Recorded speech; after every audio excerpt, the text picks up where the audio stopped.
continuing production of The Open Mind has been made possible by grants from Ann Olnick, Joan Gans Cooney, Lawrence B. Benenson, the Engelson Family Foundation, Alfred P. Sloan Foundation, the John S. and James L. Knight Foundation, William and Flora Hewlett Foundation, Joanne and Kenneth Wellner Foundation, and from the corporate community, Mutual of America.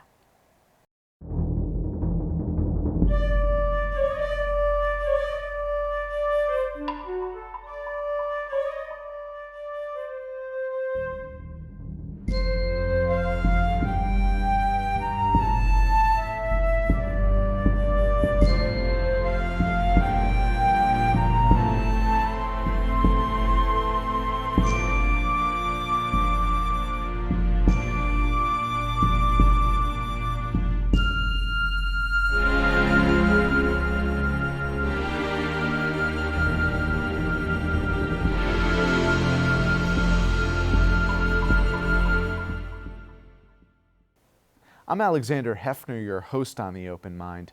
Today we continue our discussion of the national popular vote movement with one of its important grassroots advocates on the Eastern Seaboard.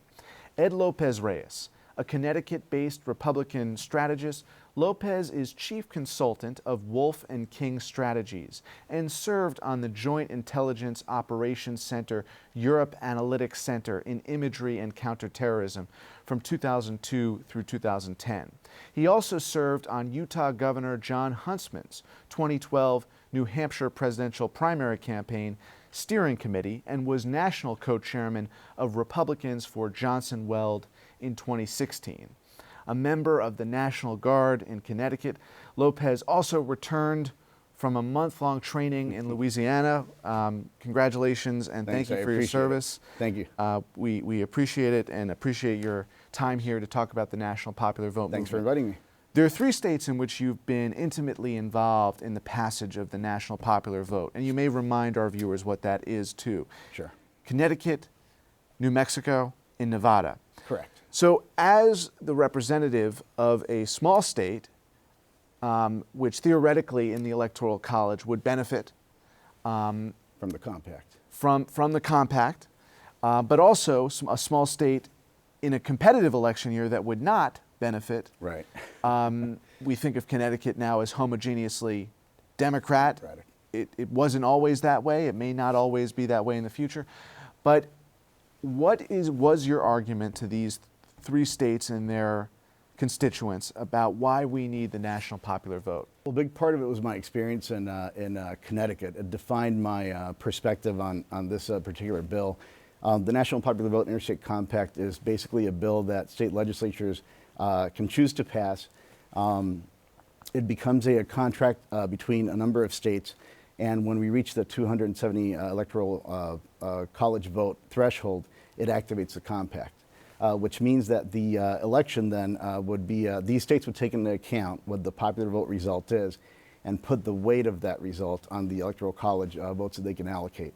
To me, as a resident of Connecticut and as a Republican in Connecticut specifically, I felt that the party, as in other states in New England, like Rhode Island, another state where I actually lived and was active in the party for a while. I used to work for Senator Chafee, ran for office there. When you have one party that's dominating the electoral process year after year, election after election, it really, in a lot of ways, it really creates an environment where you're not having healthy debate. You're not having healthy debate. You're not really seeing both sides of an issue as often as you should. It creates a lot of policy incongruities, in my opinion. And so in Connecticut, when I noticed this flaw and I saw the presidential elections were being deployed in the state, for example, in 2012, I think we donated about $80 million to both major parties and got about $300 back. You realize that there's a potential for, well, not a potential, there is a lack of infrastructure in one of the parties, in one side of the political aisle. When you have this, you basically have very little in the way of, in the form of outreach and effective constituent work with constituents is not very efficient.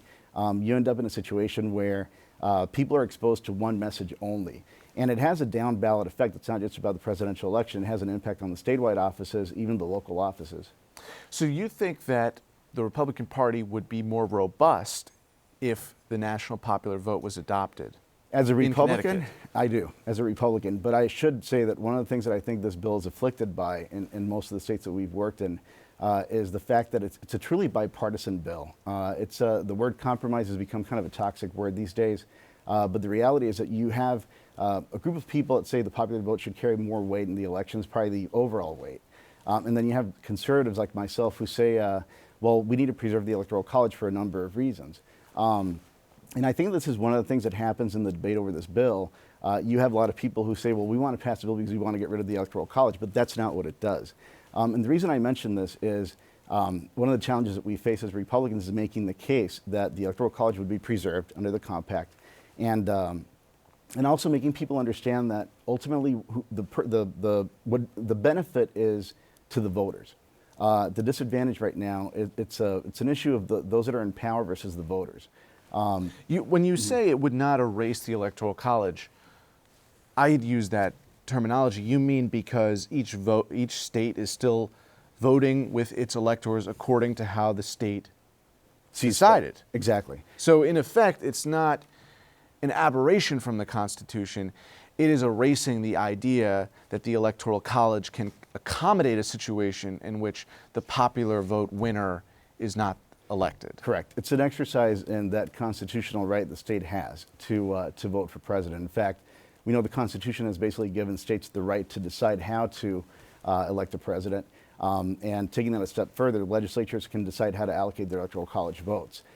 So it doesn't get rid of that system. It just basically says, let's do it based on who wins the majority of the vote throughout the entire country. Right. And in effect, let's say if Iowa passed this, if Iowa voted for Donald Trump again in 2020, or let's say a future nominee in 2024, a Republican nominee, that nominee does not win the popular vote, but wins the state of Iowa. If legislation accordingly was passed, those votes would go to the national popular vote winner and not the winner in Iowa. Right now, you have under 200 electoral votes in agreement. 189, right, I believe. And potentially 195 with the addition of Nevada. But in Nevada, this summer, the governor vetoed the legislation. There's also pending legislation that passed in one chamber in Maine and was voted down in another chamber. And these states are saying, in effect, we are more valuable in the traditional Electoral College math, which is the state voting according to how that state votes and not how the nation votes. What would you say now to Governor Sisolak and potentially to Governor Mills in Nevada and Maine respectively, who are afraid of negating the will of their voters in their respective states? Well, I think what's important to consider is when the state is a swing state, when it's one of the 10 or 12 states where the presidential campaigns deploy, expend a lot of resources, and make a worthwhile investment, those states are going to have a smaller interest or not much of an interest in adopting a system like this. But those things change. You know, I mean, you could probably argue that 20 years ago there were more swing states. You go further back, you have even more. It's just the way that the political culture, adjusts to the current system. And so, in a state like Nevada, for example, they probably still feel like a very competitive state, but the reality is it's becoming a much bluer state. You have a couple of counties basically that have become much bluer than they were before. I think that the holdout is in the northwestern part of the state. You have a pretty Republican stronghold, a pretty strong Republican county, and they might not see the value in the same way. But the reality is, once the state begins to shift in a different direction, they're going to start reconsidering. And this is your argument, Ed, that a national popular vote makes every vote competitive? Correct. Instead of having a winner-take-all system, so one thing I try to explain to people is every voter is a swing voter. Exactly. The compact is not an attack. Does not seek to purge the Electoral College. That's the biggest mistake, the biggest misinterpretation people have of the bill. What it seeks to do is to get rid of the winner-take-all system that extinguishes votes in different states. In California, the Republican votes would now count. In Utah, the Democratic votes would now count. It makes those votes, it elevates those votes, makes them valid, gives them a voice in the entire system. Do you think, based on your work, that the Supreme Court would ultimately, if this was tested constitutionally, uphold this pact as legitimate? I feel they would, because it is constitutional. We're basically trying to get rid of something that's been done at the state level, which is the winner-take-all system that we have in 48 of the 50 states. Basically, the court would be saying to these states, you don't have autonomy. You can't decide how to allocate your electors. And that would be a breach of federalism in a major Right, sense. exactly. So, Right. I mean, there are conservatives who take a different view than you, in adhering to the conventional policy of the Electoral College. But that winner-take-all concept was never ratified into the Constitution on a state-by-state basis, except for the individual states' constitutions. Right. It wasn't until 1880 that all these states adopted the winner-take-all system. So are you making this argument in defense of federalism? It is. And in fact, I think the true conservative view would actually honor the perspective that there's a pliability that the founding fathers instituted through the system that we have to be able to adapt to changing circumstances. Senator Fred Thompson used to make this case. That was one of the big reasons he supported the compact. So how do you see a realistic path to 270 at this point? Because there have been some major wins in this 2019 year.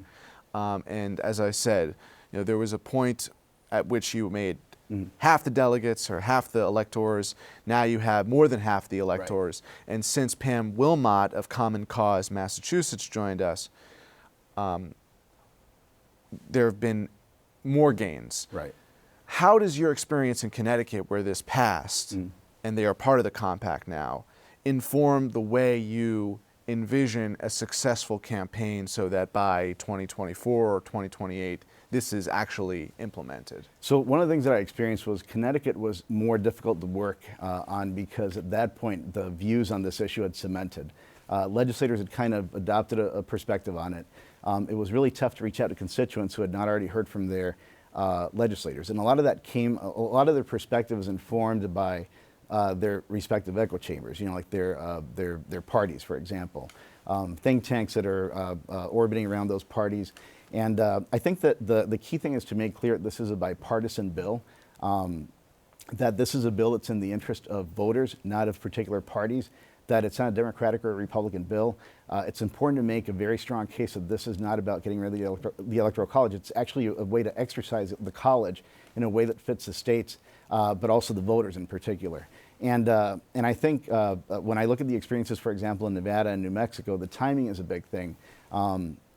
Going out and talking to voters at an early stage and letting them know how the bill works, what it does, is the most important thing. So the most critical thing, the paramount piece in this effort that I see, is talking to voters.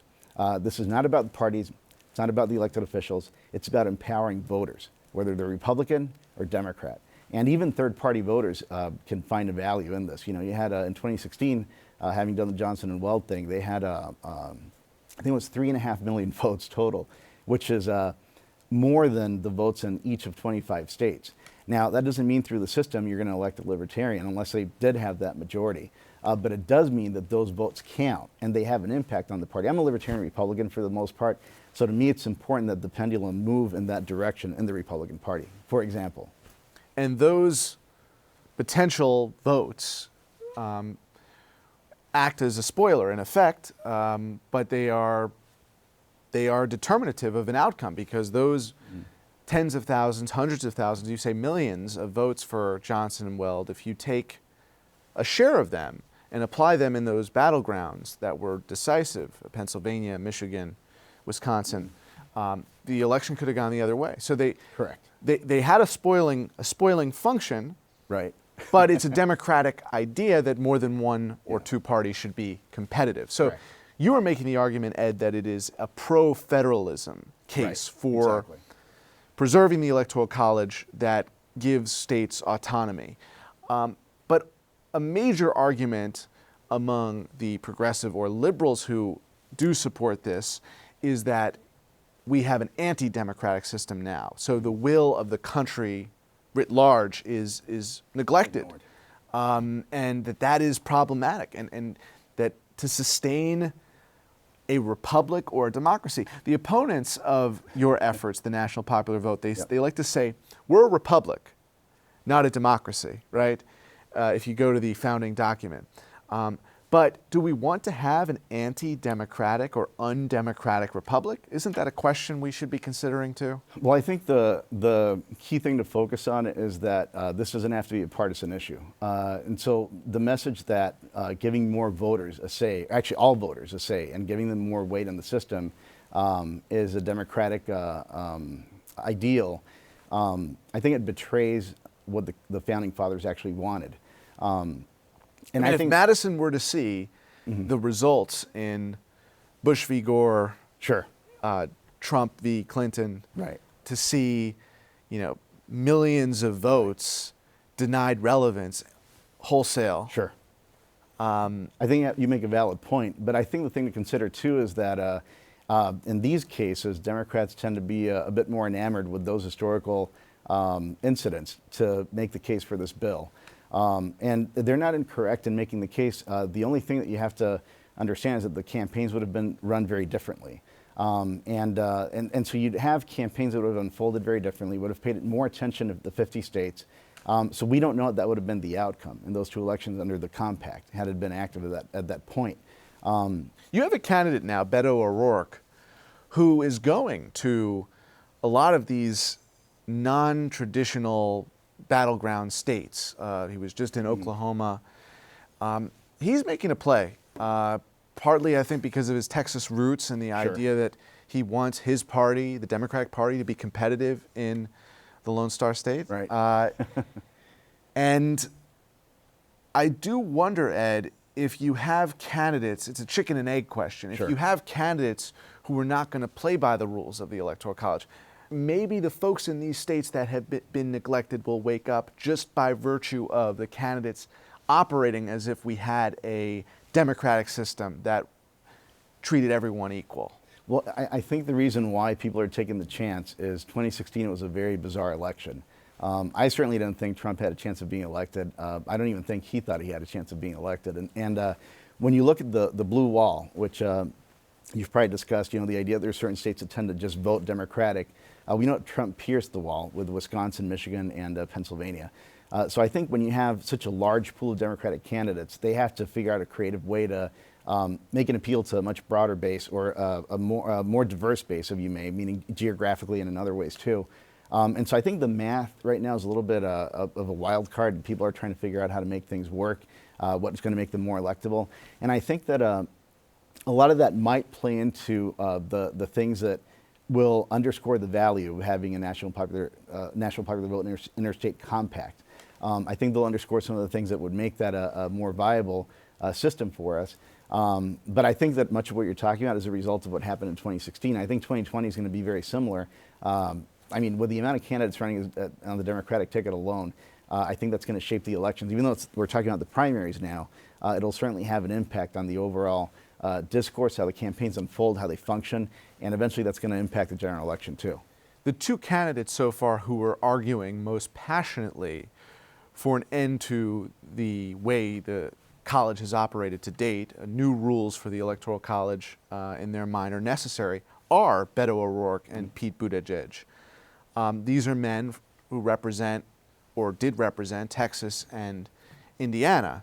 I think that is further evidence of your idea that these folks who are campaigning in non-traditional Republican territory are making that point, and they're still going to these states now. They understand what it feels like to be left out of the electoral process at the national level, but they also understand there's potential for change. I mean, one of the cases that we make when we talk about the blue wall, the Republicans, so they understand, we make a case for Florida, which is likely to become a blue state. Some of us debate whether Texas will. I think it will. When you look at cities like Austin and people like O'Rourke, for example, I think you see the potential for things to change in those states. And that means further realignment and less swing states. It actually makes the system worse. But these candidates understand that. And that's why they're making this effort to make a different kind of outreach. And you don't think that candidates who agree with the national popular vote will be chastised or looked down upon if they do go out and campaign all over the country. It doesn't matter their position on the national popular vote if they are showing that every vote really does matter to them, whether it's in the traditional electoral college system or not. I think it depends on how they articulate it. I see a lot of Democrats making the case that they want to get rid of the Electoral College. Republicans don't want that. This bill, in a sense, again, it's become a toxic word, but there's a compromise value to it, which is saying, look, let's preserve the state's right to allocate the college votes as the state sees fit. Right. But let's put the weight of the popular vote on that system. You know, it's really the best compromise between both parties, but the sound bites that you're hearing out there are basically centered around that debate. Beto and Pete, I think, sound more like you in making the argument. I mean, Sure. to date, but I know you're referring to coastal liberal communities that may position it differently. Let me ask you this. Is there a viable path for national popular vote movement efforts in referenda and initiatives? Can it be sanctioned by individual states through that process, or are you only contemplating legislative completion of this? Our effort is focused on legislators, and the reason why is because of the way it's set up in the Constitution. Legislators have to make that choice. Certainly, I would imagine a state could consult with their voters through referendums and things like that, but I'm not sure that's something we would be involved in. But how are you going to get traction in some of these states where it's dead on arrival? That's one of the things that I've been helping the movement with. I go out So and how grassroots. are you doing? I speak with Republican Party leaders. I speak with activists from think tanks. I speak with people who have run for office but haven't been successful. They're still opinion leaders in the community. So basically, I'm going out there and helping the organization deliver this message and make it clear that what it is that we're doing. So again, I think the biggest misunderstanding is that we get rid of the Electoral College. That's not what the bill is for. Understood, but what are some states that our viewers might not expect this to have traction in? You don't have to reveal names of legislators who have said to you privately, Sure. I'm in, but what are some states where this may get further traction? I personally feel there could be a lot of great success in states like Utah and Oklahoma, Republican states.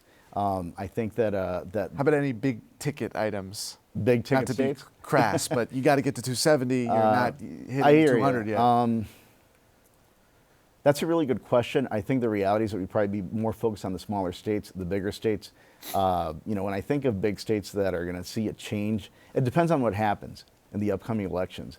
If Florida becomes a bluer state, they're going to be considering this bill because they're no longer going to be a viable state within that swing state block that the presidential candidates exploit right now. But you said it's a nonpartisan issue. It So is a Republican nonpartisan- right. legislatures, chambers that are in nonpartisan control by the GOP, but so far it's only chambers that are in control by the Democrats Right. that have moved this passed it, forward. right? I mean, but we also had a lot of Democrats oppose it, like the governor, for example, in Nevada. We just saw that happen. Right, so- here in New York, Democrats, a lot of them opposed the bill, while Republicans and conservatives supported it. So it depends on the state and what's going on and their analysis of how things can unfold in a presidential election. But right now, it's up to state legislatures, and you're saying, in Absolutely. effect, that state legislatures that have been dominated by the Republican Party have to be more co-equal Correct. representatively Yep. in order for this to get to the floor. There have to be more active Democratic Party operations in states, large, small, medium. We know that so many, a supermajority at one point of state legislatures were controlled by the GOP. So Right. the more movement you see in co-equal representation in state legislatures, I would think you would get Sure. more traction. The reason I mentioned in the couple minutes we have left initiatives and referenda is because it seems to me that we're not going to get immediate changes with respect to partisan composition in South Carolina, Georgia, Sure. Tennessee. So maybe if you require folks to have the debate, maybe you need an initiative or a referendum. It would be a vote that requires the state constitution to consider this question. And that's why I think that maybe those tools could help you legislate this. Because if the compact, I mean, in some states you might be able to get it on the ballot. So to close, maybe just answer these two questions. All right. Would it be acceptable if it was approved by the people in a referendum? Would that be acceptable according to the compact rules? And second, can you use those tools to help get the debate started in the state legislatures? I think the answer to the second question is that could be a catalyst to having the debate become a more vigorous and robust piece, in any given state. I think to the first question, I think that our organization is really focused on letting the states decide how they're going to get to that point. We just advocate for the compact, whether they choose to have referendums or anything that would escalate the debate within their state. That would be up to them completely. But our philosophy really is to preserve the state's right to do something. And so when we talk about constitutional changes and things like that, one thing that our compact states is if a state wants to pull out of this agreement, they're welcome to do so. So there's a certain amount of pliability, and it's a very conservative perspective in a lot of ways that we try to preserve. But if the state constitution allows for changes to the Constitution via a vote among South Carolinians, for instance, that would be acceptable to you. If the state governing itself says, you, the people of South Carolina, can decide if we enter into this pact.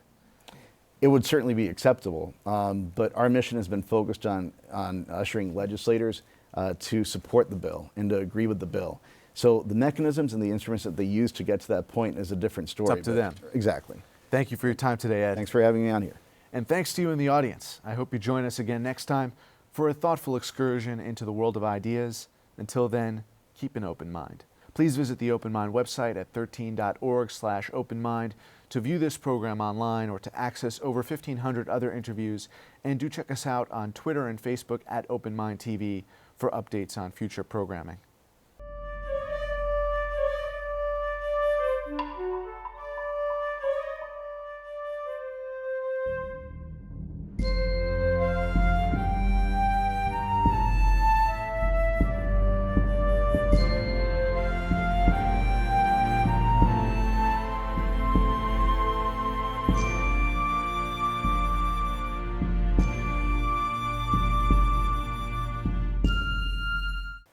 Continuing production of The Open Mind has been made possible by grants from Ann Olnick, Joan Gans Cooney, Lawrence B. Benenson, the Engelson Family Foundation, Alfred P. Sloan Foundation, the John S. and James L. Knight Foundation, William and Flora Hewlett Foundation, Joanne and Kenneth Wellner Foundation, and from the corporate community, Mutual of America.